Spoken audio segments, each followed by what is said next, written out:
नमस्कार दोस्तों, आपका स्वागत है हमारे YouTube चैनल पे।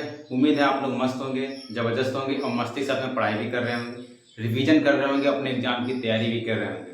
तो हमने पिछले वीडियो में देखा था कि जो समांतर श्रेणी हमने स्टार्ट कर दिया था उसके बारे में कुछ बताया गया था, उसके एग्जाम्पल कुछ कराए गए थे, यानी 2 तक एग्जाम्पल कराए गए थे। तो उम्मीद है आपको समझ में आया होगा। जो आपको बताया गया था उसके जो फार्मूले वगैरह थे वो आपने याद किए होंगे। तो इसके आगे हम आज कंटिन्यू करेंगे। तो इससे पहले स्टार्ट करने से पहले जो लोग चैनल पर नया हैं चैनल को सब्सक्राइब कर लें, वीडियो को लाइक करें, शेयर भी करें। तो इसके आगे हमारा क्वेश्चन नंबर 3 है, उदाहरण नंबर, उसको देखते हैं। उसके बाद हम आगे और कंटिन्यू करेंगे। तो देखते हैं। तो क्वेश्चन नंबर उदाहरण नंबर 3 कह रहा है कि निम्नलिखित द्वारा परिभाषित अनुक्रमों के प्रथम 3 पद लिखने हैं। यानी ये श्रेणी इसका ये दिया गया है, ये इसके का 3 पद लिखना है। अब 3 पद कैसे लिखते हैं देखते हैं। ध्यान से समझिएगा और वीडियो अंत तक जरूर देखें। अगर अंत तक नहीं देखेंगे तो हो सकता है कुछ क्वेश्चन आपको समझ में बिल्कुल भी ना आए। तो आपकी नजर बिल्कुल बोर्ड पे होनी चाहिए और ध्यान से समझिए। यहाँ पे कह रहा है कि 3 पद निकालना है, प्रथम 3 पद निकालना है। तो प्रथम 3 पद निकालने के लिए क्या करेंगे, पहले यहाँ पर लेंगे हम n बराबर 1 लेंगे, n बराबर कितना लेंगे 2 लेंगे और n बराबर कितना लेंगे 3 लेंगे। उसने प्रथम 3 पद कहे हैं तो कितने हम n बराबर 1 लेंगे, फिर 2 लेंगे, 3 लेंगे। तो सबसे पहले हम n बराबर क्या लेंगे 1 लेंगे। n बराबर 1 लेंगे तो क्या आएगा हमारा an यानी a1 पहला पद निकलेगा यहाँ से 4 गुणे n का मान कितना 1 है प्लस का 1 कितना 4 एकम 4 प्लस का 1 कितना आ गया हमारा 5 आ गया। ये कितना आ गया हमारा 5 आ गया। अब ये हमारा पहला पद निकला है। अब दूसरा पद निकाल लेंगे, यानी n बराबर 2 रखेंगे। अगर n बराबर 2 रखेंगे तो कितना आएगा a2 बराबर का 4 गुणे 2 प्लस का 1 तो 4 दूनी 8 है 9 कितना आ गया ये 9 आ गया। अगर यहाँ से हम n बराबर क्या रखेंगे 3 रखेंगे। 3 पद निकालना है, पहला पद निकाला है, दूसरा निकाला, तीसरा निकालना है। तो n बराबर निकालेंगे तो a3 बराबर 4 गुणे 3 प्लस का 1 बराबर 13 4 या 12 13। अगर तो ये 3 पद आ गए हमारे। अगर पद को लिखना चाहे सीधे से कैसे लिखेंगे 5, 9, 13। तो ये प्रथम क्या आ गया हमारे प्रथम 3 पद, प्रथम 3 पद आ गए। समझ में आया होगा।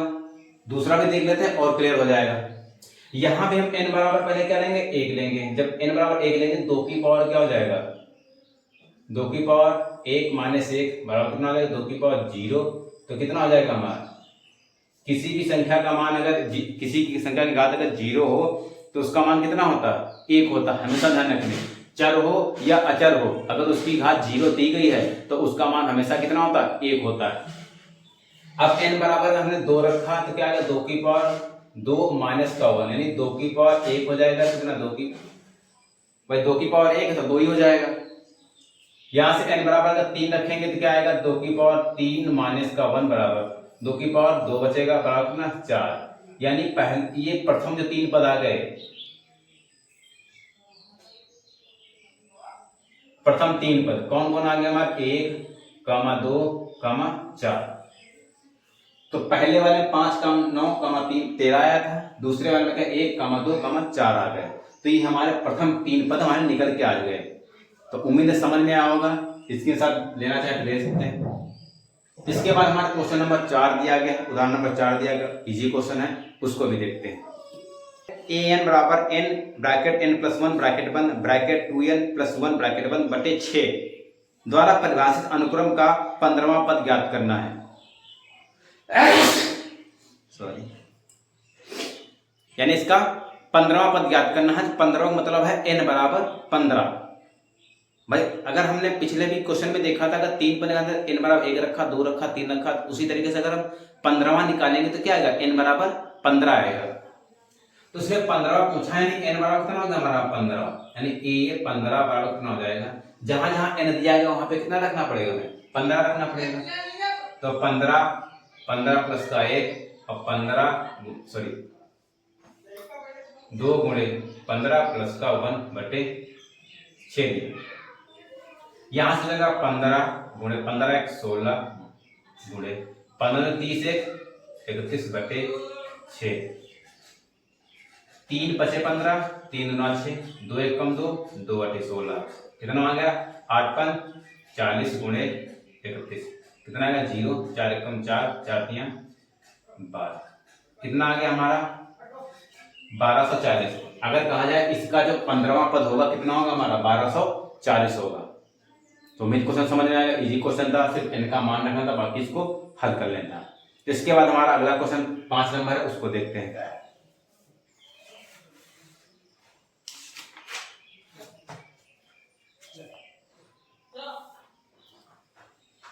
तो उदाहरण नंबर 5 में है, कह रहा है समांतर श्रेणी 5, 8, 11, 14 में प्रथम पद तथा सार्वंतर ज्ञात करना है।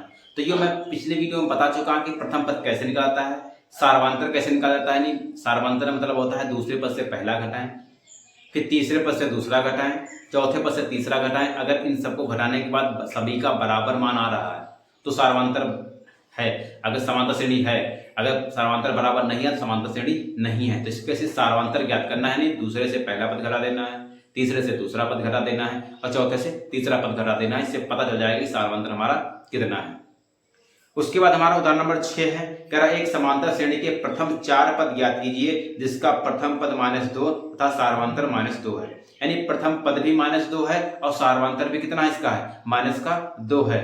तो क्वेश्चन नंबर हम 6 देख लेते हैं। थोड़ा इजी है, लेकिन पिछले वीडियो में बताया था हमने, इस तरीके से क्वेश्चन बता चुके थे, लेकिन मैं फिर से बताने की कोशिश कर रहा हूं। तो आपको अगर पिछले क्वेश्चन नहीं समझ में आया है तो ये वाले क्वेश्चन को ध्यान से समझें, क्योंकि आपके एग्जाम में 100% क्वेश्चन आते हैं।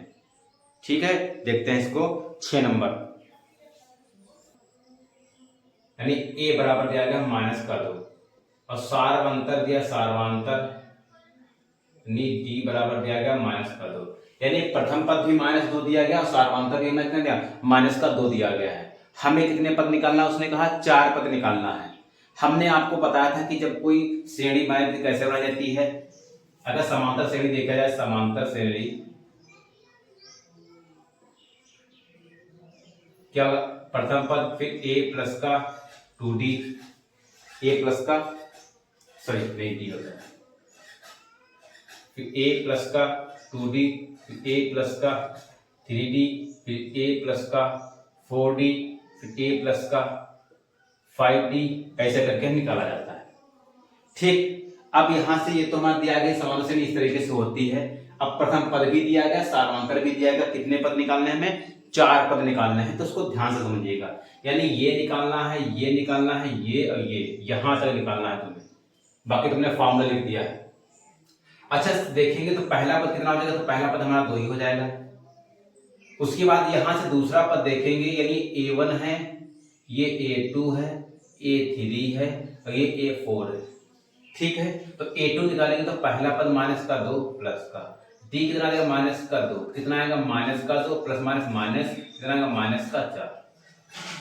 a3 देखेंगे, a का मान कितना -2 दिया गया प्लस का 2 गुणे -2, तो -2 प्लस का -4, -2 प्लस माइनस दोनों संख्या माइनस होते जुड़ जाती हैं, चिन्ह माइनस का ही रहता है, तो कितना -6। उसके बाद इसको निकालेंगे तो आएगा -2 प्लस का 3 गुणे -2, तो -2 प्लस 3 गुना 6, तो -2 प्लस -6 कितना आएगा बराबर का -8। यानी कितने 4 पद निकाले थे, चारों पद हमारे निकल आए हैं। तो कौन कौन से आ गए हमारा -2, -4, -6, -8। ठीक, इतना समझ में आया कि नहीं। तो ये हमारे इसके 4 पद निकालने थे, 4 पद हमारे निकल के आ गए हैं। यानी इसे के चाहे जितने भी पद पूछे, अगर ये वाला फॉर्मूला आपको पता है तो लगा लेंगे, अगर फॉर्मूला नहीं पता है तो शायद थोड़ी मुश्किल हो सकती है। तो 6 नंबर हमारा था, स्क्रीनशॉट लेना चाहे तो ले सकते हैं। इसके बाद क्वेश्चन नंबर 7 है, उसको देखते हैं, वो भी हमारा अच्छा क्वेश्चन है। k + 9 2k - 1 और 2k + 7 समांतर श्रेणी में है, तो k का मान याद करना है। इसने कह दिया है कि ये समांतर श्रेणी में है, तो इसका मतलब क्या है, इनका सार्वंतर क्या होगा, समान होगा। भाई सार्वंतर क्या होगा, समान होगा। अगर दूसरे पद से पहला पद घटाएं या तीसरे पद से दूसरा पद घटाएं तो समान आएगा ना, क्योंकि समांतर श्रेणी में दे दिया गया है, समांतर श्रेणी में उसने बोल दिया है कि समांतर श्रेणी में है, तो इसलिए इसका सार्वंतर क्या होगा, हमारा बराबर होगा। तो देखते हैं, यहां से देखेंगे हम सार्वंतर कैसे निकलता है। सार्वंतर मतलब क्या होता है भाई, दूसरे पद ये अगर a1 हो गया, ये a2 हो गया, ये a3 हो गया, यानी A2 माइनस A1 करेंगे तब भी हमारा तो नहीं आएगा, और या A3 माइनस का A2 करेंगे तब भी तो नहीं आएगा, क्योंकि उसने बोल दिया समांतर श्रेणी में है तो सार्वंतर भी क्या होंगे, बराबर होंगे। तो इसलिए सार्वंतर ये बराबर हो जाएंगे, क्या हो जाएगा, A2 माइनस का A1 बराबर का A3 माइनस का A2। यहाँ पे समझने की कोशिश करिएगा, उसने समांतर श्रेणी में बोल दिया है तो सार्वंतर ही बराबर, यानी इसमें से जो घटाएंगे वही आएगा और इसमें से जो घटाएंगे वही, यानी दोनों बराबर आएंगे। तो जब दोनों बराबर आएंगे तो इन्हीं को हम दोनों को बराबर कर लेंगे। समझ में आया? अब A2 कितना दिया गया हमारा, 2k माइनस का 1 माइनस का A1 कितना दिया गया है, k प्लस का 9 बराबर। A3 दिया गया है 2k प्लस का 7 माइनस का A2 दिया गया 2k माइनस का 1। इसको हल करेंगे तो आएगा 2k माइनस का 1 माइनस का k माइनस का 9 बराबर 2k प्लस का 7 माइनस का 2k और ये प्लस का 1 हो जाएगा। ये 2k से 2k तो कट गया हमारा, 2k से 2k कट गया हमारा, इधर क्या हो जाएगा, ये 1 है तो क्या हो जाएगा, k बचेगा, माइनस का 10 हो जाएगा बराबर, इधर बचेगा हमारा 8, तो k बराबर कितना हो जाएगा 8, ये माइनस इधर आएगा प्लस का हो जाएगा, तो k बराबर कितना हो गया हमारा 18। यानी k का मान, उसने k का मान, तो k का मान कितना आ गया 18 आ गया। तो इसमें कह सकते हैं कि अगर k की जगह पे 18 रख देंगे तो हमारा क्या समांतर श्रेणी में ऑलरेडी इसने कहा है, तो सार्वंतर भी हमारा आराम से निकल के आ सकता है। अगर इसका सार्वंतर निकालना चाहें तो निकाल सकते हैं। कैसे? अगर हम k बराबर 18 रख देंगे तो 18 ही कितना आ जाएगा, k प्लस का 9 है और फिर 2k माइनस का 1 है और 2k प्लस का 7 है। इसने क्वेश्चन इतना ही पूछा था, इतना हम आपको करके दिखा रहे हैं कि अगर k का मान 18 आ गया है तो क्या सार्वंतर बराबर होगा कि नहीं होगा, वो चेक करके आपको बता रहे हैं।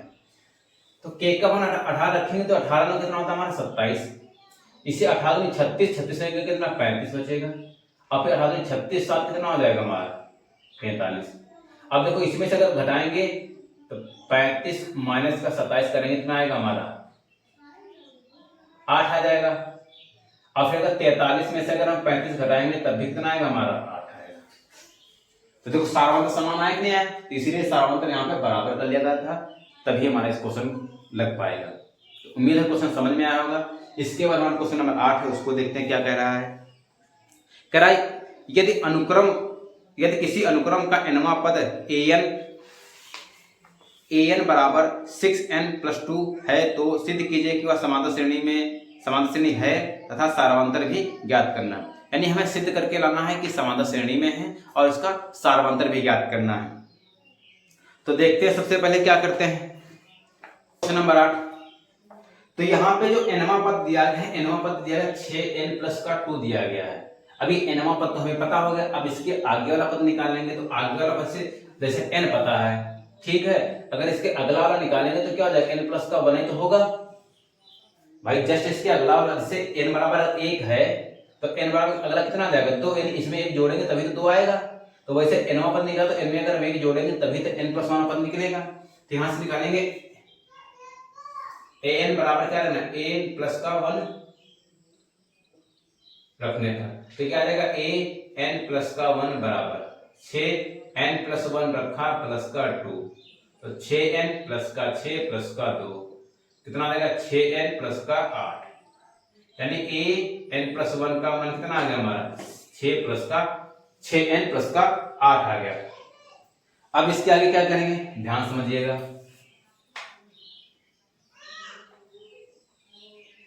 अब इसका अगर हम यहां से निकालें, an दिया गया है तो यहां से निकालें an+1, अगर सार्वंतर निकालेंगे तो पहला पद ये हो गया, मान a1 ये हो गया, a2 ये निकल आया, और सार्वंतर निकालेंगे तो क्या करें a2 माइनस a1 करेंगे। अगर यहां से निकालेंगे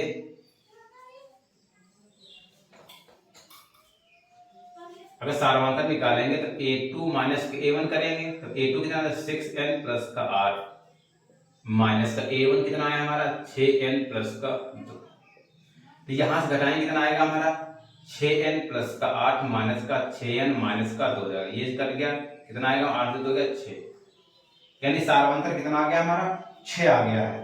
तो इसका क्या रहा, वह एक समांतर श्रेणी में है, तो क्या हमारा समांतर श्रेणी में है, क्या है हमारा समांतर श्रेणी में है, क्योंकि सार्वंतर हमारा क्या है इसका निकल आया, तो सार्वंतर जब निकल आया है यानी यहाँ पे लिख सकते हैं कि an+1 कामा ए एन क्या है, समांतर श्रेणी में है।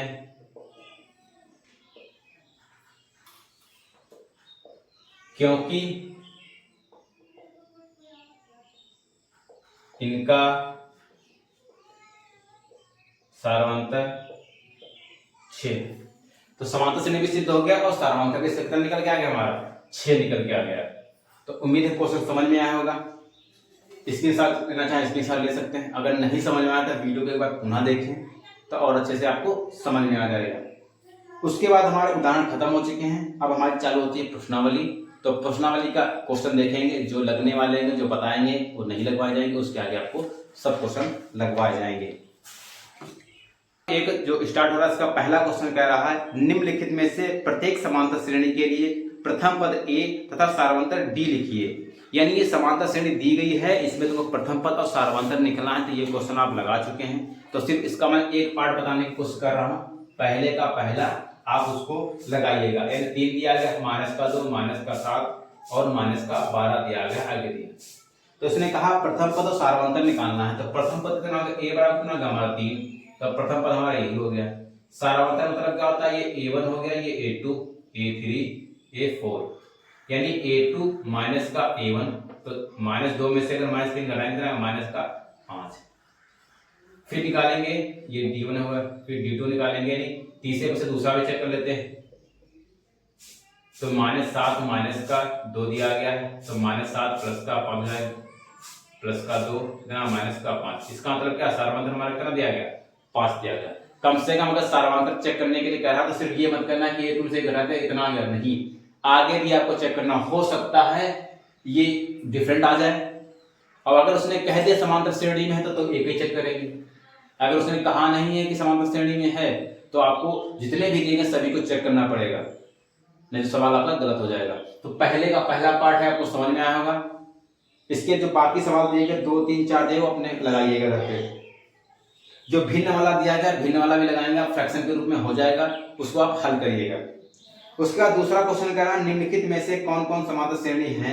यदि कोई समांतर श्रेणी है तो सारवांतर और उनके 3 और पद लिखिए।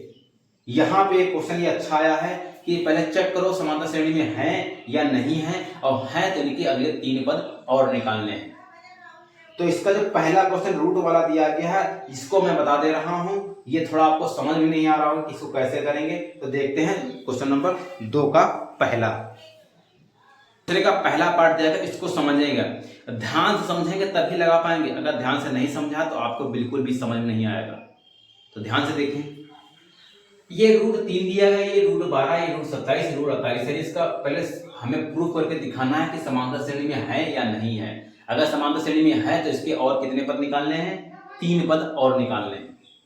तो सबसे पहले क्या लिखेंगे, ये जो दिया गया है इसको हम क्या और उसको छोटा कर ले। जैसे अगर हम 12 को और छोटा करेंगे तो 12 के क्या करेंगे, गुणनखंड कर लेंगे। 2 छंग 12, 2 तिया 6 और 3 एकम 3। इस अंडर रूट का मतलब होता है 2 के जोड़े। तो यहाँ पे 2 का जोड़ा बन गया, इसका 2 बाहर आ जाएगा, बाकी जिसका जोड़ा नहीं बना वो रूट के अंदर आ जाएगा। तो क्या आ जाएगा यहाँ पे रूट 3 कामा, ये आ जाएगा 12 जगह पे क्या लिखेंगे, 2 रूट 3 कामा। इस तरह के 27 करेंगे तो 3 से काटेंगे, 3 9 27, फिर 3 से काटेंगे, 3 दिया 9, फिर 3 से काटेंगे एक बार। यहाँ भी एक जोड़ा बन गया, तो जोड़ा जो बन गया बाहर रखते हैं, जिसका जोड़ा नहीं बनता उसको अंदर रखते हैं। तो आ गया हमारा 3 रूट 3। वैसे अगर 48 से करेंगे हम, 2 से काटेंगे तो 24 बार जाएगा, फिर 2 से काटेंगे तो 12 बार जाएगा, फिर 2 से काटेंगे 6 बार, फिर 2 तिया 6 और फिर 3 से। तो यहाँ पे देखो एक जोड़ा ये बन गया, एक जोड़ा ये बन गया, तो 2 दूनी 4 रूट 3। तो अगला ये इसको क्या लिखते हैं, 4 रूट 3। ठीक, ये तो हमने इसको और छोटा कर लिया है। अगर ऐसे डायग्राम नहीं लगा पाए कभी भी, तो इसको छोटा हमने कर लिया है। अब क्या करेंगे, अब इसको सिद्ध यहां से देखेंगे कि सारवांतर क्या है। सारवांतर निकालेंगे तभी पता चलेगा हमारा समांतर श्रेणी में है या नहीं है। तो यहाँ देखो सारवांतर मतलब ये A1 हो गया, ये A2 हो गया, ये A3 हो गया, ये A4 हो गया। तो सारवांतर का मतलब क्या होता है, A2 माइनस का A1। तो A2 की तरफ 2 रूट 3 माइनस का रूट 3। अच्छा यहाँ 2 रूट है या एक ही रूट है, कितना बचेगा सिर्फ रूट 3 बचेगा। अगर हम दूसरा निकालेंगे तो a3 माइनस का a2। अब देखो वहां पे जो पिछले क्वेश्चन में बताया उसने कहा नहीं कि समांतर श्रेणी में, लेकिन हमें सिद्ध करके लाना है। तो सिद्ध करके लाना है तो क्या करेंगे, पहले सारांश इसका हम चेक करेंगे हर बार क्या बराबर आ रहा है कि नहीं आ रहा है।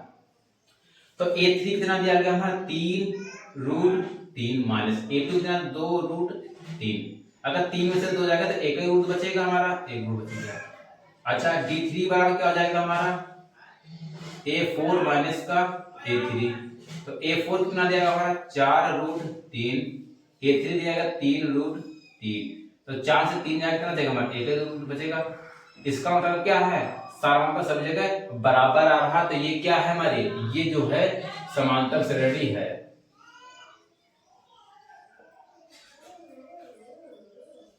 क्या है ये हमारी समांतर श्रेणी है।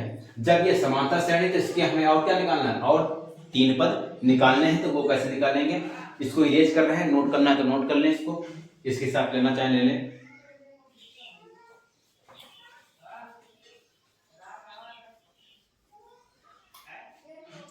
अब यहां से हम देखो अब यहां से क्या निकाल a5 a6 a7, यानी a6 निकालना है हमें, a7 निकालना है और a8 निकालना है। तो अभी हमने फॉर्मूला बताया था कि जितना पद निकाला उससे एक कम कर देते हैं, यानी a प्लस का 5d, a प्लस का 6 है तो 5 आ जाएगा, 7 है 6 आ जाएगा, 8 है तो 7 आ जाएगा।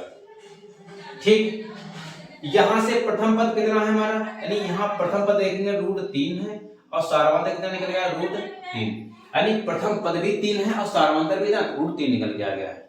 तो यहां से हम एक छठा पद निकालेंगे, क्या आएगा a यानी रूट 3 प्लस का 5 गुणे d का मान रूट 3, क्या आएगा हमारा रूट 3 प्लस का 5 रूट 3, कितना आएगा 6 रूट 3, कितना आ जाएगा हमारा 6 रूट 3। सॉरी यहां 4 पद हो चुके तो 5वां पद निकालना है, यानी a5 निकालना है, क्या a प्लस का 4d, 8वां पद नहीं निकालना है। तो यहां से पहले हम 5वां पद निकाल लेते हैं। a5 क्या हो जाएगा a प्लस का 4d, यानी रूट 3 हो जाएगा प्लस का 4 गुणे रूट 3, तो बराबर होगा रूट 3 प्लस का 4 रूट 3, कितना आ जाएगा हमारा रूट 5 रूट 3, कितना हो गया हमारा 5 रूट 3 हो गया। अब एक छठा पद निकालेंगे तो क्या a प्लस का 5d, तो रूट 3 प्लस का 5 गुणे रूट 3 बराबर हो जाएगा रूट 3 प्लस का 5 रूट 3, तो 5 एक कितना हो जाएगा 6 रूट 3। a7 निकालेंगे तो क्या आएगा हमारा a प्लस का 6d, रूट 3 प्लस का 6 गुणे रूट 3 बराबर का रूट 3 प्लस का 6 रूट 3 हो जाएगा, कितना का 7 रूट का 3। ये जो अगले पद आ गए, अगले पद हमारे क्या आ गए हैं 5 रूट 3 कामा 6 रूट 3 कामा 7 रूट 3, ये अगले 3 पद आ गए। उम्मीद है समझ में आ रहा। अगर बाई चांस आप फार्मूला भूल गए कोई बात नहीं, अब यहां से थोड़ा दिमाग लगा सकते हैं। यहाँ पे 1 रूट था, यहाँ 2 रूट 3 हो गया, 3 रूट 3 हो गया, 4 रूट 3, इसका मतलब क्या होगा 5 होगा, 5 रूट 3 6 रूट 3 और 7 रूट 3, तो 5 रूट 3 6 रूट 3 7 रूट 3 तो निकल आया। तो उम्मीद है ये जो दूसरे पार्ट का पहला क्वेश्चन आपको समझाएगा रूट वाला था, तो आपको बहुत अच्छे से समझ में आया होगा। सबसे पहले हमें सिद्ध करके लाना है कि समांतर श्रेणी में है या नहीं है। अगर समांतर श्रेणी में होती है तो उसके 3 पद हमको निकालने हैं, अगर समांतर श्रेणी नहीं है तो हमें कुछ भी निकालने की जरूरत नहीं है। तो इसके साथ ले लें एक बार, उम्मीद है इसके साथ ले लिया होगा। अगर आपको मेरी मेहनत और मेरा पढ़ाने का तरीका आपको अच्छा लग रहा है तो वीडियो को लाइक और शेयर जरूर करें। उसके बाद हमारा दूसरे नंबर और देख लेते हैं कोई बताने लायक है कि नहीं। तो देखो दूसरा भी इजी है, तीसरा भी है, चौथा और ये पांचवा जो दिया गया है 1 स्क्वायर कामा 3 का स्क्वायर कामा 5 का स्क्वायर कामा 7 का स्क्वायर। इसका मतलब पहले इसका वर्ग निकाल लेंगे और वर्ग निकालने के बाद में इसको क्या करेंगे इसी तरीके से हल करेंगे। उसके बाद हमारा छठा दिया गया 4 कामा 4 प्लस का रूट 2 कामा 4 प्लस का 2 रूट 2 4 कामा प्लस का रूट 2। चलो ये बताते हैं आपको लग रहा हो कैसे करेंगे, तो दूसरे का छठा पार्ट में बता दूंगा। चौथा छठा पार्ट देखते हैं। इसके पहले जो हमने दूसरे का पहला पार्ट बताया था उसमें जो हमने लाए थे मान, यानी 5√3 लाए थे और फिर 6√3 लाए थे और 7√3 लाए थे। ये लाए थे ना, हम यहां तक लाए थे, तो यहां तक भी हमारा क्या इसका आंसर है, लेकिन उत्तर माला में ऐसे आंसर नहीं दिया गया।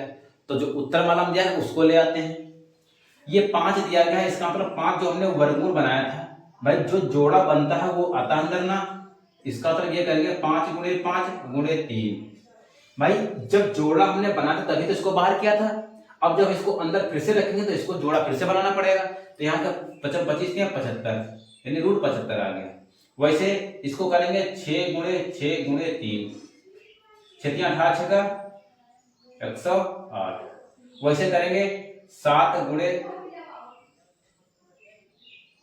3 हो जाएगा, तो कितना आ जाएगा 7 21, 21 7 कितना होता है 147।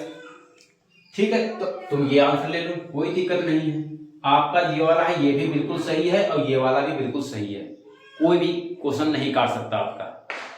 ठीक है, तो अगर आप चाहते हैं कि हमारा बुक वाला आंसर आए तो इसको उस जो क्वेश्चन लगा उसके जस्ट नीचे ये वाला क्वेश्चन कर लीजिएगा। तो इसके बाद हमारा दूसरा का ये देखते हैं, छठा पार्ट, ये भी हमारा इजी क्वेश्चन है। तो सबसे पहले इसको देखते हैं कि समांतर श्रेणी में है या नहीं है।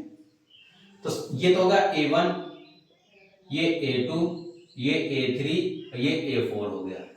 तो सारवांतर निकालेंगे तो A2 माइनस का A1, तो A2 4 प्लस का √2 माइनस का 4 से काट करेंगे ना √2, यानी यहाँ पे √2 आ गया। अगली बार चेक करते हैं,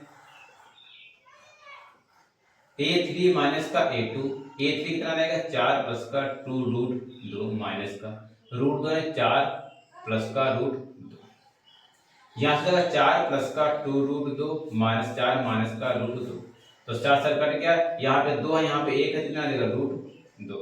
इसका मतलब क्या है, यहाँ इसका सारवांतर कितना देगा √2 दिया गया है और प्रथम पद कितना दिया गया है 4 दिया गया।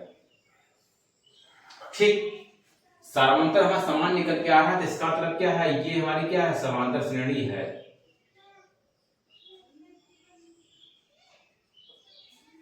ये क्या हमारी समांतर श्रेणी है। जब हमें पता चल गया कि समांतर श्रेणी है तो इसके 3 पद और निकालने पड़ेंगे, क्योंकि उसने क्वेश्चन में कहा है कि इसके 3 पद निकालो। तो 3 पद निकालने के क्या करेंगे, ये A2 3 A3 A4 A5 निकालने के क्या बताया था, ये 5 का है तो उसमें 1 कम हो जाएगा, यानी A प्लस का 4D। तो A का मान कितना है हमारा 4, प्रथम पद 4 है प्लस का 4 गुणे D का मान √2 आया, तो क्या आएगा हमारा 4 प्लस का 4√2। ये 5वां पद आ गया। छठा निकालेंगे तो A प्लस का कितना हो जाएगा हमारा 5, यानी इससे कम हो जाएगा, यानी 4 प्लस का 5 गुणे √2, तो 4 प्लस का 5√2। उसका A7 आ जाएगा, तो A प्लस का 6D, यानी 4 प्लस का 6 गुणे √2, तो 4 प्लस का 6√2। तो पहला पद ये हमारा, उस दूसरा ये, तीसरा ये निकल के आ गया हमारा, यानी इसके आगे 3 पद लिखने थे, ना कि पहला तीसरा निकला था। अब देखो यहाँ पे थोड़ा और दिमाग लगा सकते हैं, यहाँ पे 4 था कि 4√2 आ गया, फिर 4 प्लस 2√3, फिर 3√2, फिर अगला क्या 4 प्लस 4√2 आ जाएगा, अगला 4 प्लस 5√2 आ जाएगा, अगला 4 प्लस 6√2 आ जाएगा।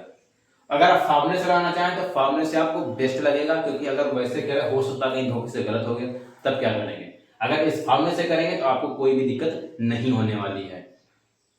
तो इसके साथ लेना चाहते हैं तो इसके साथ ले लें। इसके आगे और क्वेश्चन देखते हैं, 3 नंबर में क्या कह रहा है। क्वेश्चन नंबर 3 में कह रहा है, निम्नलिखित स्थितियों में से किन स्थितियों में संबंध संख्याओं की सूची एपी है और क्यों है। एपी का मतलब अर्थमेटिक प्रोग्रेस, यानी समांतर श्रेणी में है तो क्यों है। हमें क्यों का मतलब यानी इसको हमें सिद्ध करके दिखाना है क्यों है। तो देखते हैं, कह रहा है प्रत्येक किलोमीटर के बाद टैक्सी का किराया, जबकि प्रथम किलोमीटर के लिए किराया 15 रुपया है और प्रत्येक अतिरिक्त किलोमीटर के लिए किराया 8 है। तो हमें सिद्ध करना है कि एपी यानी समांतर श्रेणी में है, अगर है तो क्यों है। तो देखते हैं, अगर यहां से देखें प्रथम किलोमीटर,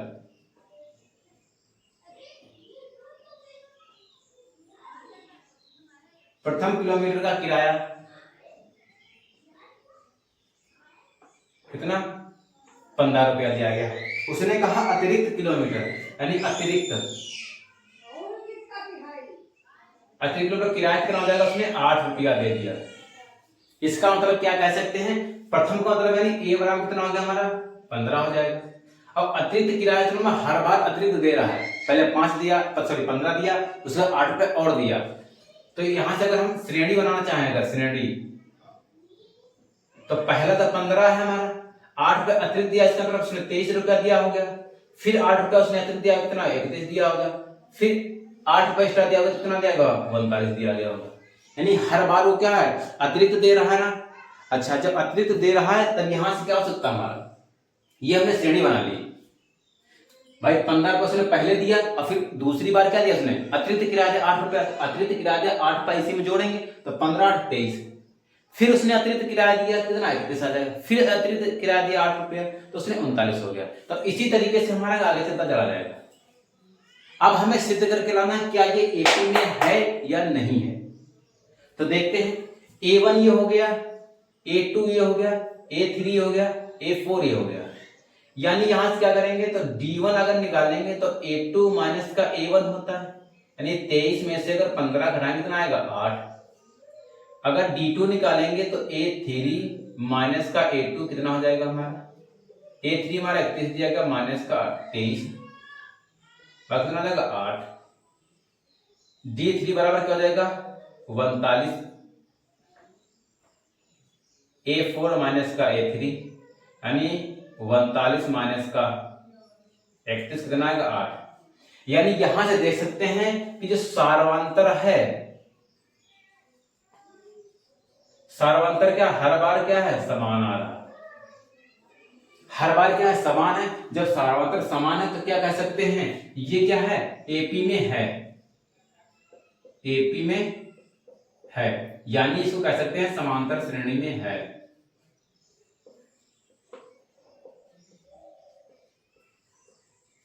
ठीक, क्या है हमारे समांतर श्रेणी में है। तो उसने यही पूछा था क्यों है, तो क्यों है क्योंकि सार्वंतर हर बार क्या है समान है, इसीलिए हमारा क्या समांतर श्रेणी में है।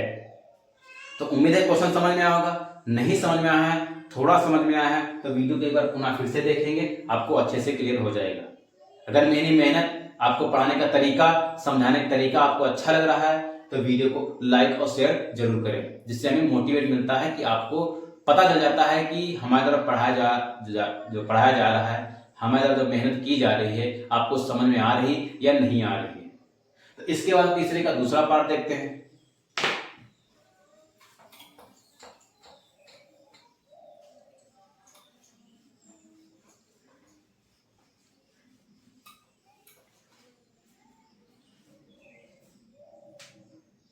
दूसरा पार्ट देखते हैं।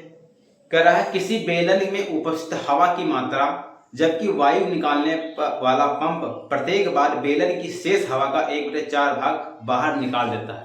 यानी हवा जितनी भरी जा रही है, जिससे पंप से भर रहे हैं, वो 1/4 फिर से हवा निकाल ले रहा है। तो इसको देखते हैं।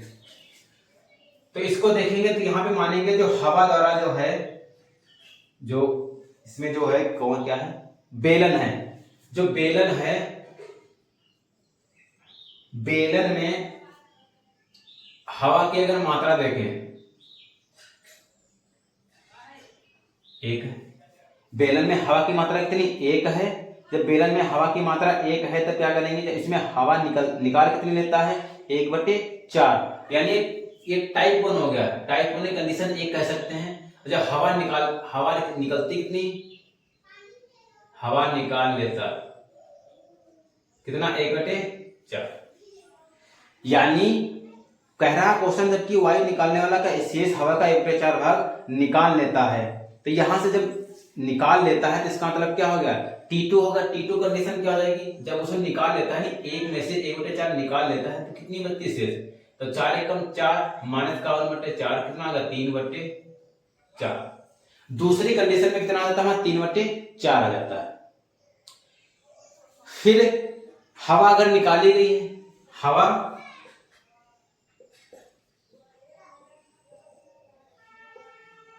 निकाली गई तो 1/4 है, उसका कितना निकालेगा 3/4, कितना आएगा 3 एकम 3 और 4 चौके 16, कितनी निकाली गई हमारी 3/16 निकाली गई।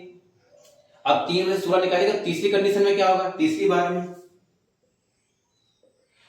में क्या होता है, इसमें से क्या करेंगे हम, इसको घटा देंगे भाई, इसमें से घटाएंगे 3/4 माइनस का 3/16।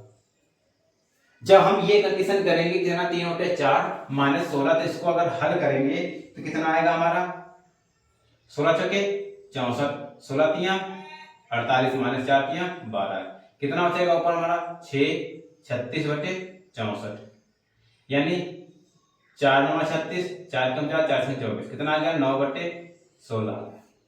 यानी T1 कंडीशन में 1/4 है, T2 कंडीशन में 3/4 आ गया, T3 में 9/16 आ गया है।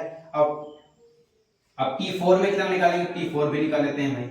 T4 का इसमें से तो क्या करेंगे, घटाएंगे, यानी 3/16 माइनस का 9/16, इसको हल करेंगे तो कितना आएगा 16 आ जाएगा, ये जाएगा हमारा 3 9/16,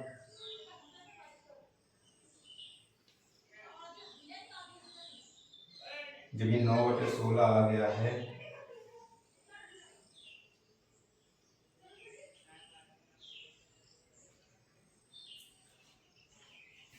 चलो हम T4 नहीं निकालते हैं, T4 नहीं निकालते हैं। तो हमारा T1 हो गया, ये T1, ये T2, ये T3। अगर इसका हम सारवंतर निकालने, भाई पता तो करना ही सारवंतर है कि नहीं है, तो सारवंतर निकालेंगे, क्या करेंगे, तो इसमें क्या बन गया, अगर श्रेणी देखने, श्रेणी पर ये 1 बन गया, फिर 1/4, फिर 3/4, फिर 3/16 और फिर 9/16, ये बनती चली गई हमारी। अब ये जब बन गया हमारा है तो क्या होगा हमारा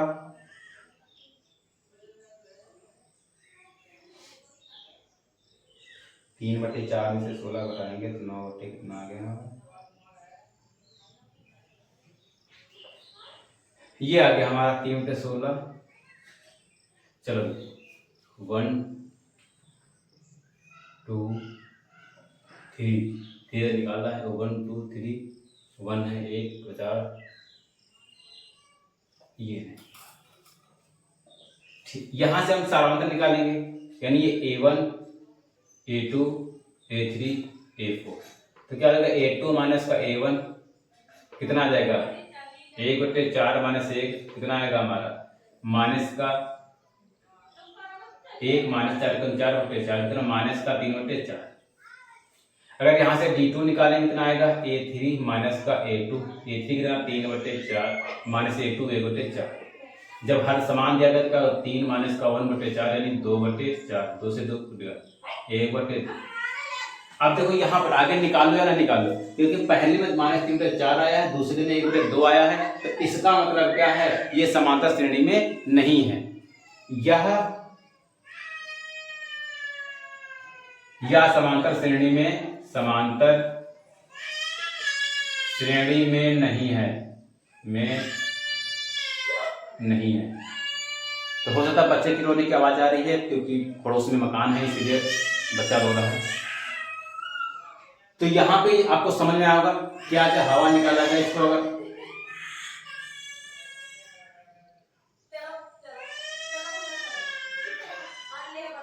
माफी चाहते हैं, बच्चे की आवाज आ रही है, रो रहा है, चुप नहीं हो रहा है। तो समझ सकते हैं आपको यहाँ पे जो क्वेश्चन नंबर तीसरे का दूसरा पार्ट है, आप इसको समझिएगा, दूसरी बार भी वीडियो को पुनः देखें तो और अच्छे से समझ में आ जाएगा। तो इसके बाद तीसरे का तीसरा पार्ट देखते हैं।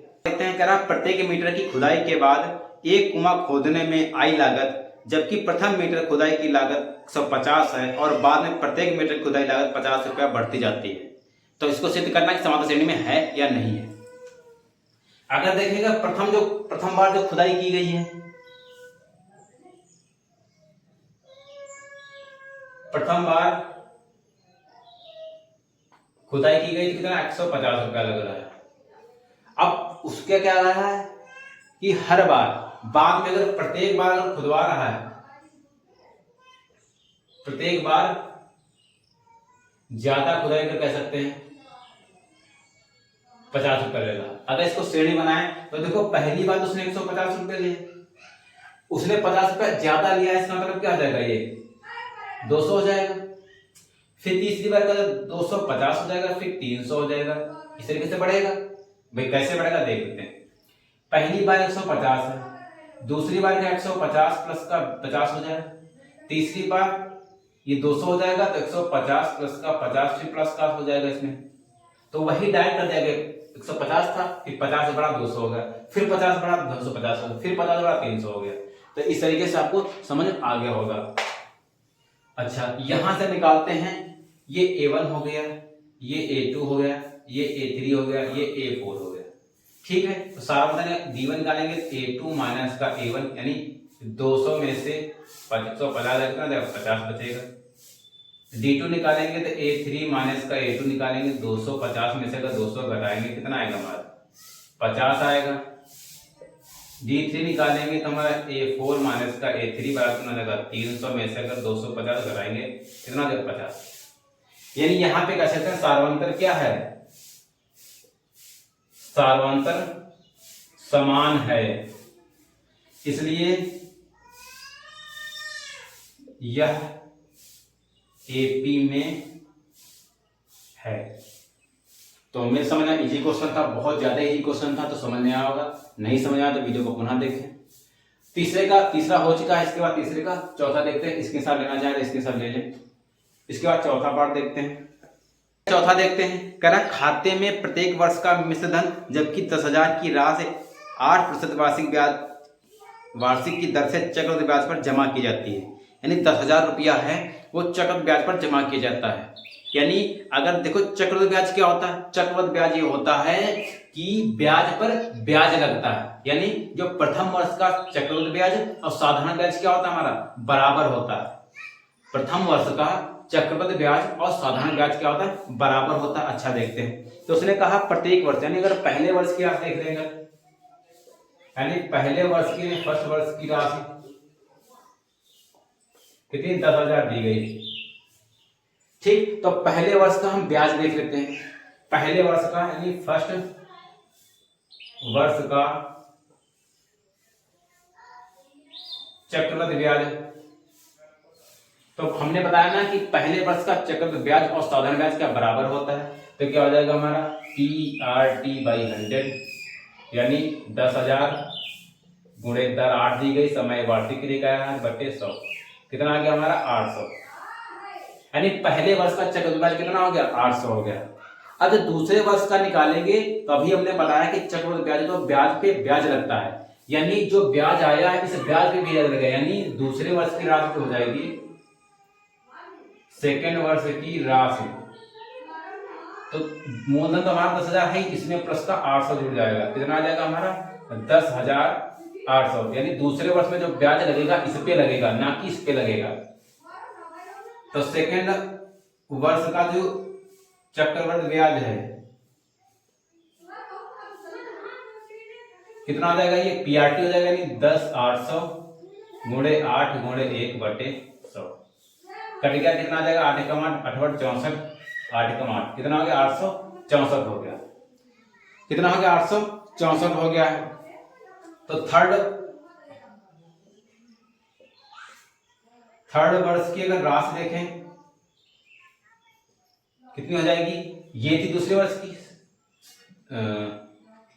10,800 और प्लस का 864 ये जुड़ जाएगा, कितना आ जाएगा हमारा 10,800 में अगर हम 864 जोड़ेंगे कितना आएगा 4 6 8 16, कितना आ गया 11,664।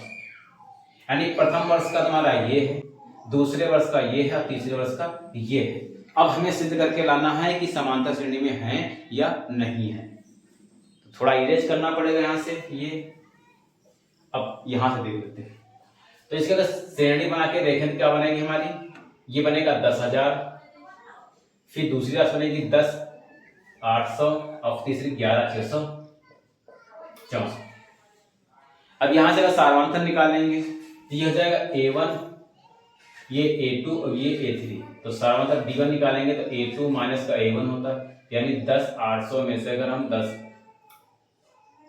10,000 घटाएंगे तो कितना आएगा हमारा 800।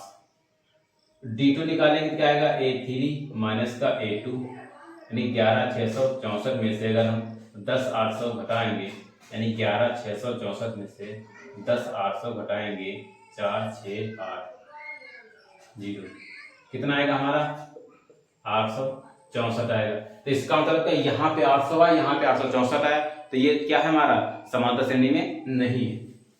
यहां से लिखेंगे अतः सार्वंतर समान नहीं है, इसलिए यह समांतर श्रेणी में नहीं है। तो उम्मीद है समझ में आया होगा क्वेश्चन, नहीं समझ आया तो इसको पुनः वीडियो देखें। तो आज हमने इसमें जो इसके जो 7 उदाहरण थे वो भी देखे और प्रश्नावली 5 प्रश्नों के 3 पार्ट तक हम सवाल दे चुके हैं। इसके जितने भी आगे क्वेश्चन बचे हैं वो नेक्स्ट वीडियो में आपको बता दिए जाएंगे। तो आज इस वीडियो में यही तक रखते हैं। तो जो लोग चैनल पर नया है चैनल को सब्सक्राइब कर लें, लाइक करें, शेयर भी करें।